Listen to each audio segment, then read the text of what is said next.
Assalamualaikum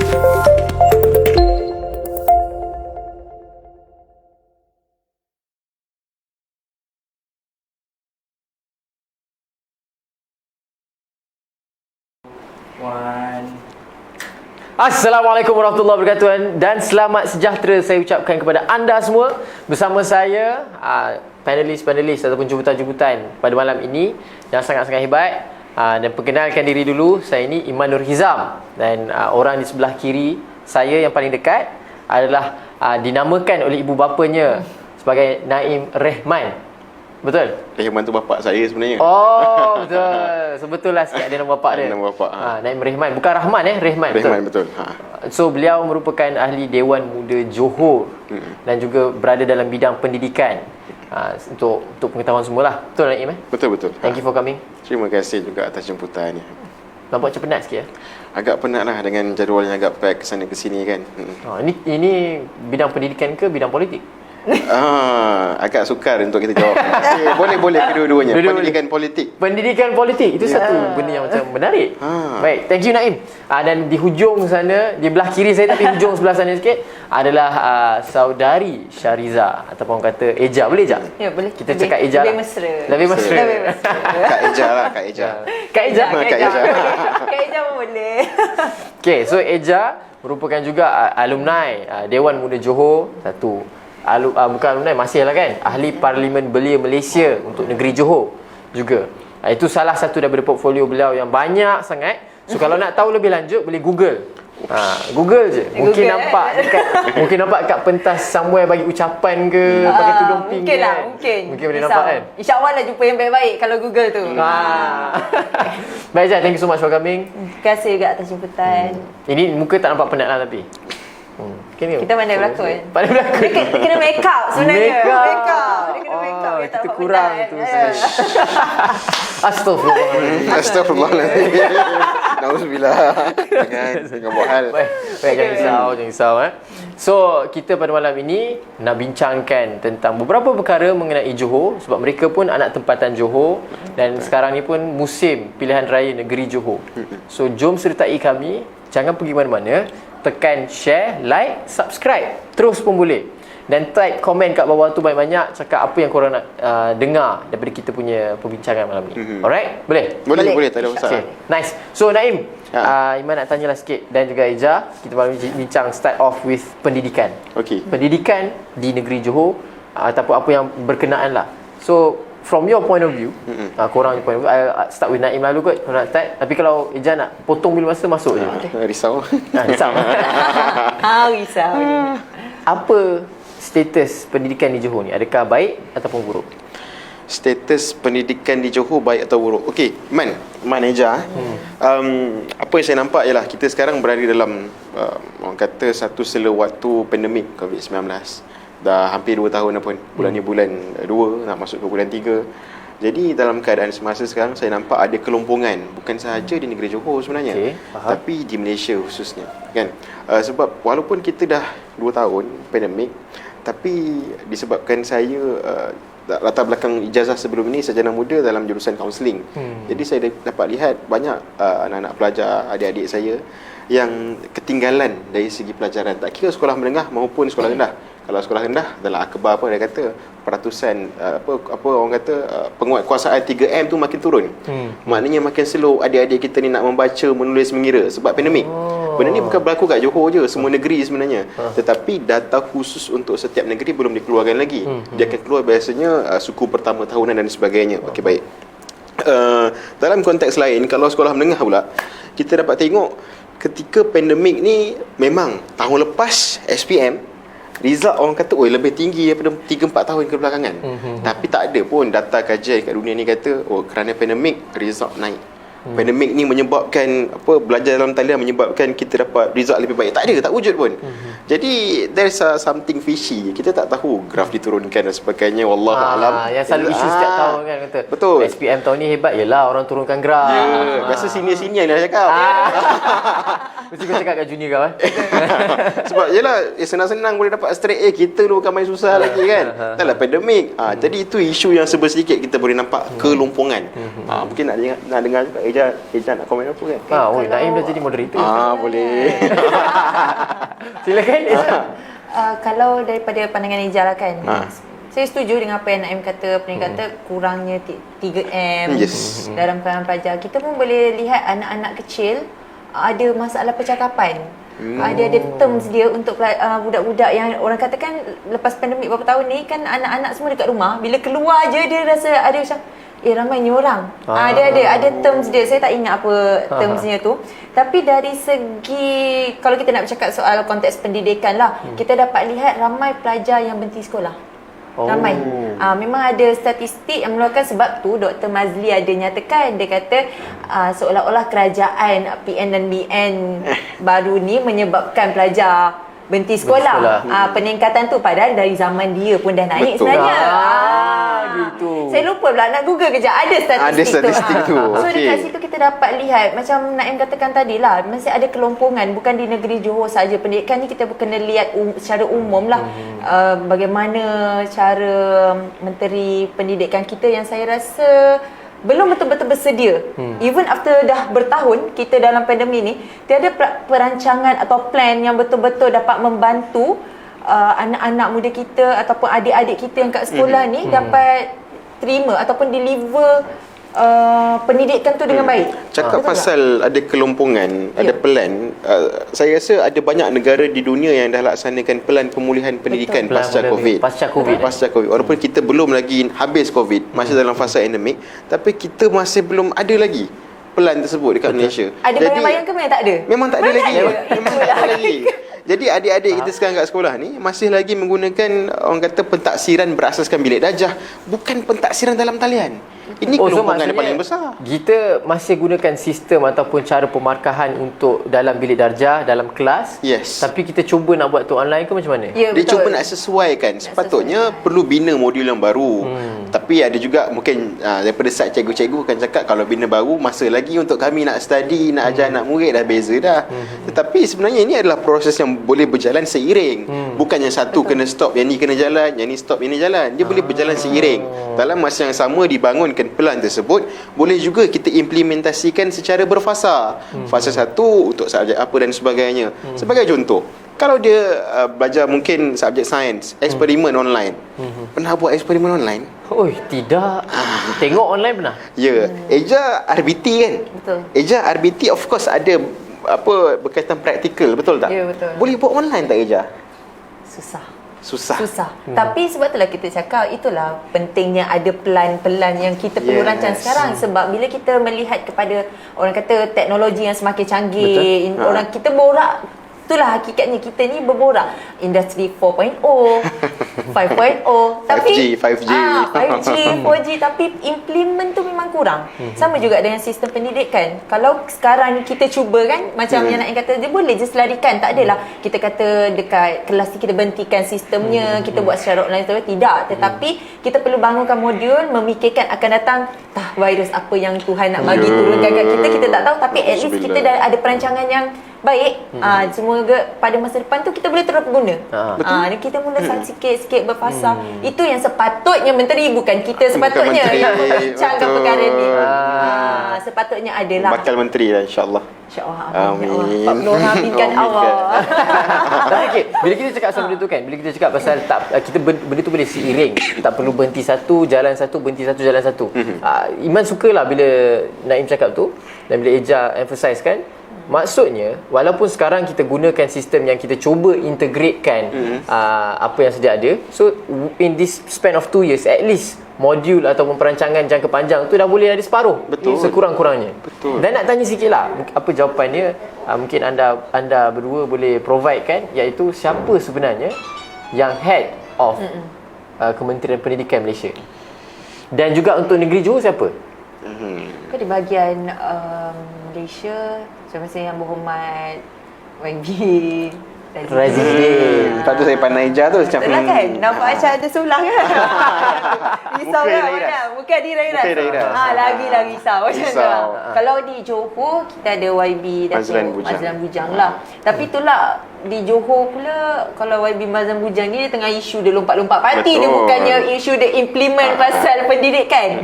Sepatutnya itu yang kita harus, anak-anak muda seperti kita lah, saya rasakan kita masih muda, yang perlu ada kesedaran, bagi kesedaran kepada menteri-menteri yang ada jawatan ni.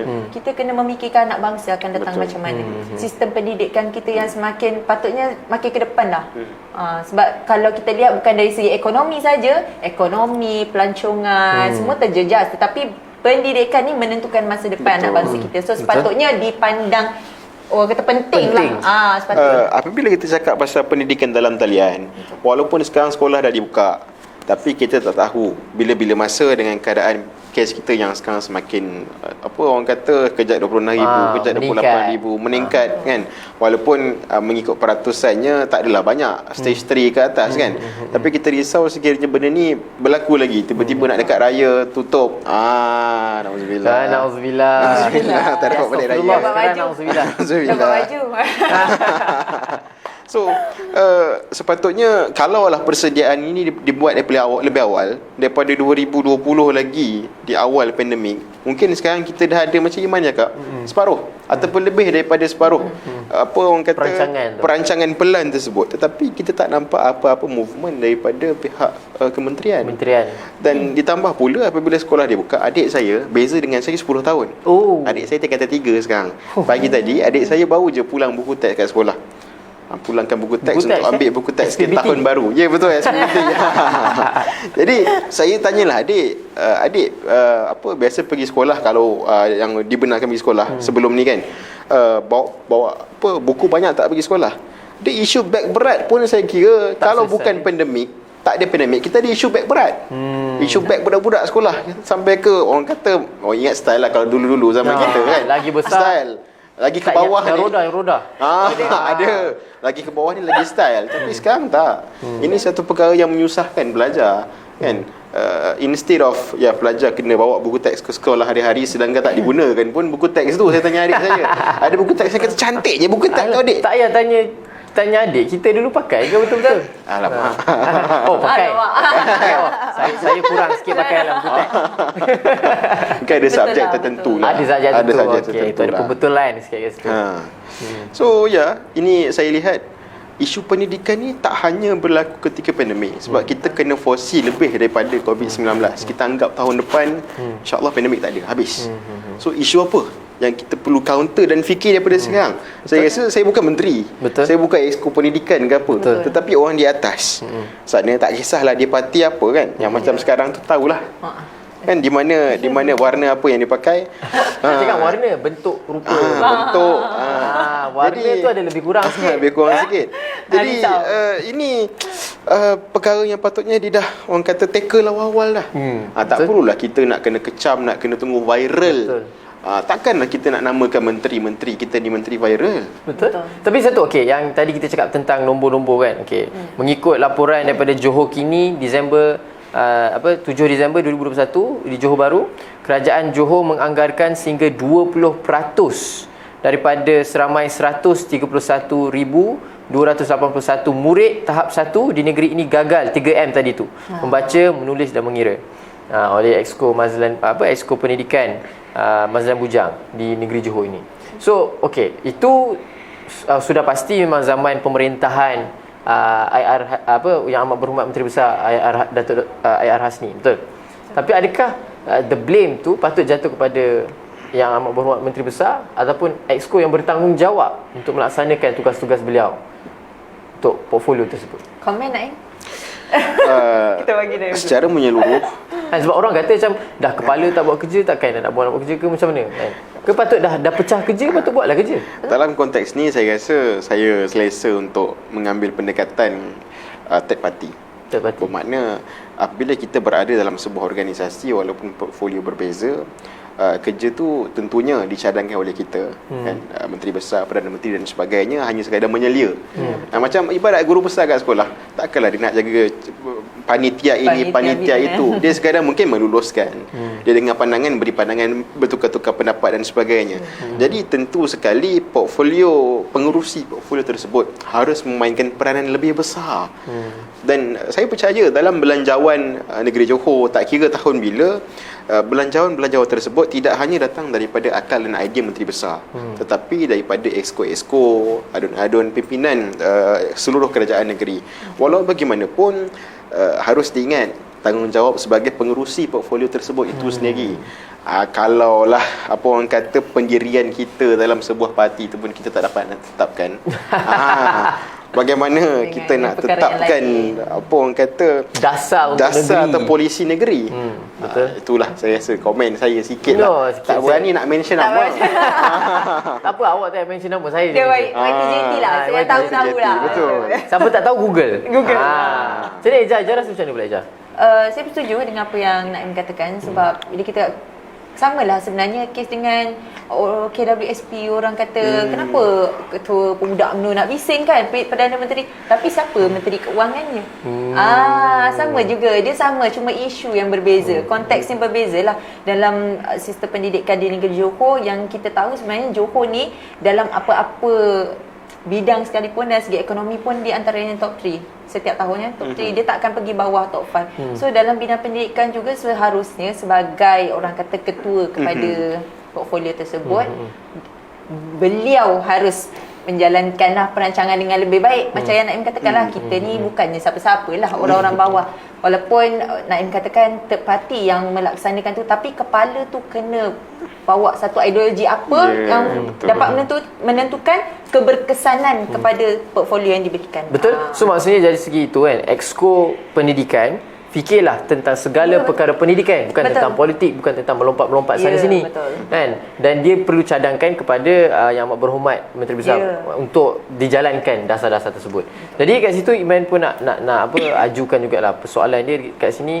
Kita alihkan sedikit tentang apa Eja cakap, iaitu hasil negeri ataupun tahap ekonomi negeri tak pernah jatuh daripada top 3 selama-lama sebelum PRU 14. Tapi lepas PRU 14, Johor merudum jatuh. So apa komen? Adakah ini salah siapa ke, ataupun macam mana boleh jadi macam tu? Sebab benda ni kait rapat dengan anak muda punya tahap kehidupan. Betul. Peluang pekerjaan, peluang ekonomi dan sebagainya. Betul. Saya rasa contoh paling dekat anak Johor yang bekerja di luar adalah diri saya sendirilah. Saya bekerja di sebuah negeri di utara. Tak perlu saya sebutkan negeri mana lah, sebab saya ni jenis tak suka mention. Takutkan kena pangkah kat luar. Kalau pangkah 12 hari bulan tak apa. Pangkah dekat Pangkah tu tak apa kan? Tak apa. Kalau pangkah yang luar ni bahaya, takut orang ban kita sana sini kan. Jadi saya rasa saya salah seorang mangsa. Jadi ni luahan seorang mangsa, oleh kerana keadaan negeri kita yang orang kata porak-peranda, dia kerana kepimpinan kerajaan awal dulu. Hasil undian rakyat Johor yang saya rasa masa tu bukan buta, rabun jauh. Rabun jauh pun dekat. Rabun jauh pun dekat, dia nampak tapi sama-sama. Sebab saya rabun, jadi bila saya buka ni pun saya nampak, tapi sama-sama. Ini Iman ke Eja pakai topi ni contoh. Bukan, dia kebetulan dia sebenarnya anak muda ketika itu dijanjikan bulan dan bintang. Lagi yang perempuan kan, bila nampak yang idola-idola influencer pecah ovari orang kata masa tu. Kesannya yang 2 tahun tu lah. Betul. Orang lain pecah ovari, orang lain yang kena. Ya. Terus. So oleh kerana keadaan tersebut disambung pula dengan sebuah kerajaan yang tak stabil, dengan bilangan kerusi yang asyik, ada orang nak tekan butang. Saya buat macam ni, faham? Faham. Yang dia cakap betul. Saya tunggu masa je tekan butang. Ya, betul. Yang peliknya dia nak tekan butang, tapi kita pula jadi punca. Dia selama-lama ni dia cakap tak habis-habis, saya akan tekan butang, butang. Tapi tiba-tiba sekarang dia salahkan kita pula kena. Mungkin dia maksudkan butang lain lah kot. Allahuakbar. Sedangkan kita bukan menekan butang, kita tarik handbrake. Sebab kita dah sampai ke satu destinasi untuk memberikan semula amanah Mandat itu kepada rakyat. Untuk pilih siapa yang bawa kereta lepas ni. Kita ke orang yang sebelum ni membayangi kita ke, merabunkan kita, ataupun orang yang asyik nak ugut tu je. Betul. So, perkara ni lah, ketidakstabilan politik ni lah. Saya rasa semua dah sedia maklum di TikTok, Twitter, Facebook, orang bercakap-cakap ketidakstabilan politik. Kalau kita berbalik kepada dasar pendidikan, sebuah dasar pendidikan yang baru nak dilaksanakan tu terbantuk kerana bertukar-tukar menteri pendidikan. Tetapi di Johor pula kita bertukar-tukar menteri besar, tak pernah nak dibuat orang kata. Tiga orang. Semenjak PRU 14 bertukar-tukar. Betul. Maksud betapa tak stabilnya Kalau isteri tinggal satu je. Kalau isteri Oi, dia masuk pasal isteri je tak guna. Kalau isteri Jadi saya tak berani komen. tak berani. Saya tak berani komen. Eja berani komen tak? Takut orang lain mangkah juga kan. Masya-Allah. Faham. Tapi Eja, Iman nak tanya sikit Eja tentang macam bila kita cakap pasal motor contoh Barisan Nasional membawa pendekatan yang dekat dengan rakyat, yang realistik, yang inginkan rakyat untuk faham bahawa Barisan Nasional adalah kestabilan masa depan. So apa pandangan Eja? So pada pandangan Eja, kalau kita bercakap pasal motor ke apa, kita boleh lihat beberapa PRN dan sejak PRU yang 14 tu sekalipun, UMNO dan Barisan Nasional ni dia tak pernah menjanjikan bulan dan bintang. Kita hanya menjanjikan kestabilan. Berbanding dengan parti-parti yang lain, tak nampak manifesto tapi meratip UMNO, Najib, lagi siapa? UMNO, Najib, Barisan Nasional. Itu je. Dan efeknya adalah 2 tahun lagi kita tengok hasilnya, tak ada apa. Dan kalaulah rakyat hari ni, rakyat Johor ataupun rakyat negeri luar, kalau kita tengok kat Twitter, dia kata UMNO dah pegang tapi masih gila kuasa dan sebagainya. Katanya masih stabil. 3 orang menteri besar dalam satu penggan. Apa stabilnya? Di manakah stabilnya? Bila kita tak stabil, orang-orang kena faham ketidakstabilan politik memberi efek kepada ketidakstabilan ekonomi dan perkara-perkara yang lain. Dan sebab itulah dalam kepincangan politik yang berlaku beberapa tahun kebelakangan ni, dan ditambah lagi dengan pandemik COVID-19 ni, makin teruklah daripada segi pendidikan, ekonomi. Dan pada hari ini kalau anak muda nak bising, dalam masa yang sama ramai juga orang yang bersetuju untuk kembalikan mandat tu kepada rakyat. Kenapa? Kestabilan politik ni memberi kesan yang lebih baik kepada kestabilan ekonomi, peluang pekerjaan kepada anak muda dan banyak lagi lah. Saya percaya perkara benda tu. Betul setuju. So nak tambah apa-apa kata? Setakat ni tak ada. Tak ada. Dia dah ambil jawapan saya. Tu saya cakap tak apalah. Tak apa dah. Sama. Tadi baca sekali ke? Alamak, datang kereta lain-lain. Kereta lain-lain. Oh, bukan. Takut kena pangkah. Takut kena pangkah? Takut kena pangkah. Okey. So bila kita cakap tentang tu, Pak Diman memang suka sangat dengar tentang bila kita cakap bahawa politik ni akan efek pada semua. Kan? So kenapa anak muda kena, ini benda dah basi, dah cakap banyak kali. Tapi kenapa kena faham betul-betul? Sebab kestabilan politik ini akan menentukan dasar-dasar negara. So dasar-dasar negara ni berkaitan dengan ekonomi. Ya, betul. So bisnes-bisnes boleh berjalan dengan lancar. Orang pun tak takut nak buat pelaburan, tak takut nak buat bisnes. Pertama. Kedua, pendidikan. Macam kita dah nampak, for me unfortunately negeri Johor fail lah bawa exco pendidikan yang sebelum ni. Exco pendidikan sebelum ni fail di negeri Johor sebab seramai 20% daripada 300 daripada statistik yang macam kata tadi tu, 130,000 lebih tu tidak boleh mengira, membaca dan menulis. Tahap 1 maksudnya darjah 1. Betul. And that is already starting point of the life of a young person. Yes. So nak Iman cakap apa? Saya rasa saya pernah terbaca satu terma dalam surat khabar untuk adik-adik yang belajar ketika zaman pandemik ni. Kita panggil dia the lost generation. Generasi yang hilang. Kerana kita tak tahu adakah, kalau saya tak buat apa-apa spekulasi dan tak mengajak adik-adik, rakan-rakan, abang-abang, kakak-kakak dan semua yang menonton ni untuk membuat spekulasi, mungkin tahun lepas result bagus sebab SPM graf turun. Saya tak nak ajak semua. Tapi saya berpendapat sekiranya benar perkara ini terjadi, takkanlah untuk semata-mata nak menyendapkan generasi yang hilang, the lost generation ni, kita nak buat benda ni sampai ke universiti. Betul. Sampai ke mereka kerja dan sebagainya. Sebab kalaulah di peringkat akar tu sendiri dia tak ada pegangan yang kuat, dia tak ada stand yang betul. Jadi bagaimana mereka nak mempunyai kefahaman apabila mereka berpindah ke tingkatan seterusnya, darjah seterusnya. Kalau darjah 1 sendiri dah terpaksa orang kata tak boleh nak membaca, menulis, mengira. Jadi bagaimana dengan tingkatan seterusnya? Membuatkan cikgu-cikgu dalam kelas terpaksa untuk menurunkan standard. Betul, daripada tahap 1 naik tahap 2 ikutkan dah belajar bahagi darab, tapi dia kena turun balik, tolak Hal ini pastinya akan menyebabkan dan merencatkan proses pembelajaran bukan sahaja dalam sektor pendidikan, tetapi apabila kita bercakap tentang anak muda undi 18 khususnya, saya nak sentuh sikit lah, sikit walaupun mungkin tajuk kita pasal pendidikan dan sebagainya kan, tapi benda ni ada kesinambungan jangka panjang. Sebab saya percaya pada tahun 2018 adik-adik rakan-rakan sebaya saya yang mengundi sebab nak cuba. Kita cubalah tukar kerajaan. Saya tak sempat mengundi tu. Saya pun sama. Saya pada ketika itu 21 tahun. Tapi belum cukup birthday lagi. Jadi sejak mudanya aku. Ejak dah. Sempat. Dah Paling tua. Senior. Paling muda. Paling muda. Jadi macam saya kata, dia adalah satu kesinambungan. Kita tak nak generasi akan datang ni menggunakan cara cuba try test tu. Cubalah kita undi yang ini. Ataupun boleh tengok contoh hari ni lah sebenarnya. Bila kita cuba try, tukar lagi kerajaan, tukar lagi kerajaan, tak jadi apa. Efeknya kepada kita balik sebenarnya. Rakyat tu kena fikir benda tu. Dia efek kepada kita balik dengan ketidakstabilan politik, ekonomi, negara-negara pelabur-pelabur lah di negara kita. Benda tu, jangka masa panjang tu yang kita kena fikir. Walau bagaimanapun, saya rasa ada hikmah jangka panjang juga. Betul. Sebab dalam keadaan sekarang, adik-adik boleh tengok sikit Google. Suka Google kan, suka TikTok. Try cari sejarah-sejarah. Sebelum tahun 2018, warna apa, lambang apa kerajaannya. Ketika tahun 2018, selama 22 bulan, kerajaan mana yang memerintah. Dan sekarang, kerajaan campuran, memang betul campuran. Tetapi parti ataupun bahagian mana yang menyebabkan ketidakstabilan. Untuk adik-adik fikirkan di pilihan raya negeri Johor khususnya, dan mungkin siapa tahu tahun ni ada pilihan raya umum.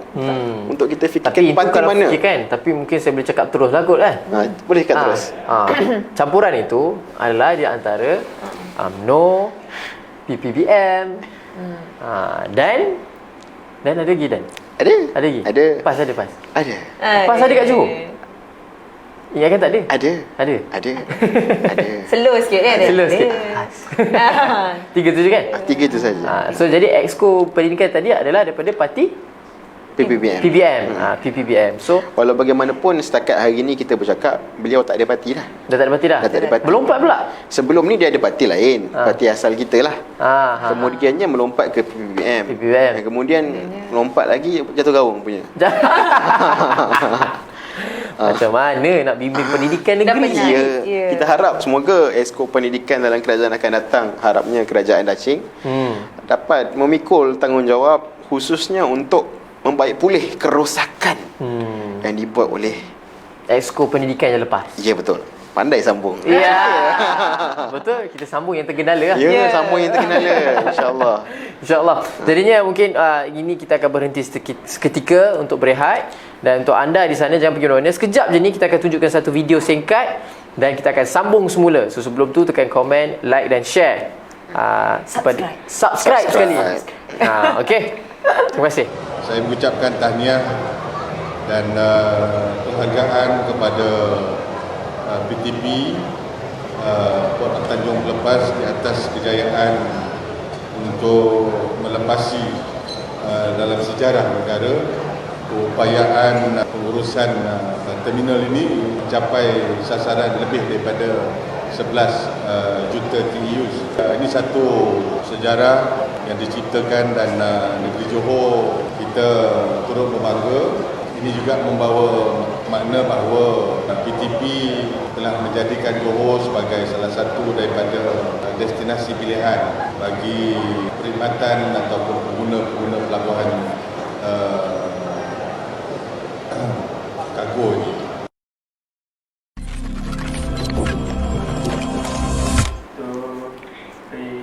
Baik, terima kasih atas poin yang diberikan sebentar tadi. Jadinya itu unfortunately poin terakhir lah kot yang kita berbincang malam ni. Sebabkan itulah terakhir, masa pun mencemburui kita. Jadi kita kena concludekan, kita kena menyimpulkan perbincangan kita malam ni. So, Ijal dulu ke Naim dulu? Sila. Kak Eja dulu. Kak Eja dulu. Dahulukan yang tu Dahulu itu betul. So untuk perbincangan selepas kita dengar poin daripada Naim, daripada macam perbincangan kita sebentar tadi lah, untuk PRN Johor ni harapannya, sebab ini kali pertama pengundi muda turun, so janganlah salah pilih, kerana pilihan warna logo tu sangat penting untuk menentukan kestabilan politik negara kita, ekonomi negara kita, even sistem pendidikan negara kita, yang kita tahu pendidikan tu merupakan tempat ataupun ruang penting untuk mendidik anak bangsa kita pada masa akan datang. So buatlah pilihan yang tepat, undilah Dacing. Biru ori.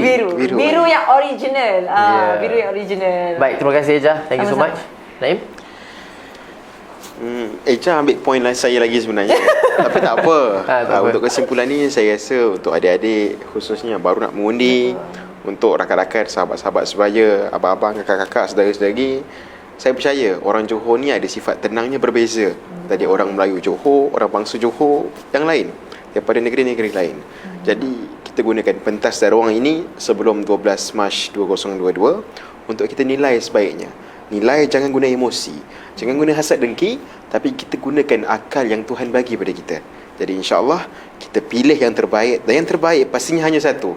Biru lambang kestabilan, biru barisan nasional, biru dacing, insya-Allah. Kestabilan demi masa depan. Alhamdulillah, baik, terima kasih. Saya pun rasa bersemangat, dan kalau saya orang Johor, saya pun nak turun mengundi. Betul. Bukan orang Johor. Bukan orang Johor. Rumah bukan? Bukan. Selamat datang.